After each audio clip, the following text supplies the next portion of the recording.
We appreciate you staying with us on this late edition of News 3 at 10. Some Bryan residents and business owners continue to voice their concerns about air quality when it comes to one company's amendment request for its air quality permit. News 3's Whitney Miller has been following the story and joins us now in the studio. Whitney?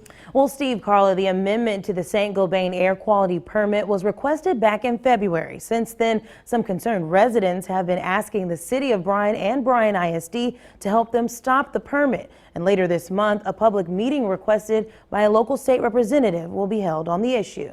I think it would be horrible to add anything to our pollution problems that we already have. And we don't have any controls over it. Avid cyclist and Bryan business owner Robert Van Brunt says he's worried about the potential increase in pollutants in our air if a ceramic manufacturing facility in Bryan receives an amendment to its current air permit, all a part of St. Gobain's expansion plan. An expansion that Van Brunt believes will harm the quality of health for Bryan residents. I'm a small business. I have 15 employees, but a number of them are really affected with the air quality because of their asthma and missing days of work already in just what we have right now. But plant manager David Yandel tells me the company's expansion is good for the economy. And when it comes to emitting pollutants, he says the additional kiln will emit more of the same pollutants that are already listed in their current permit. Yandel says even though they are asking for the maximum limit of allowance, they normally operate well below the state's pollution limit.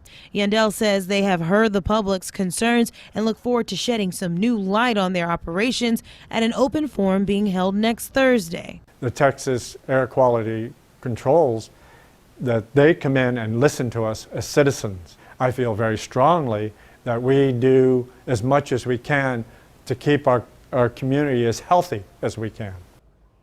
Now, State Representative John Rainey's office worked with TCEQ to get that public meeting scheduled for the 28th. It's at 7 p.m. at the Hilton Garden Inn in Bryan. Now, we should mention, in addition to that meeting this past Monday, Bryan ISD authorized the superintendent to ask for a public hearing on the matter because of the plant's proximity to Jane Long Middle School. The superintendent says they will do that as long as there's no cost to the school district. Live in the News Center, Whitney Miller, News 3. Okay, thanks very much, Whitney.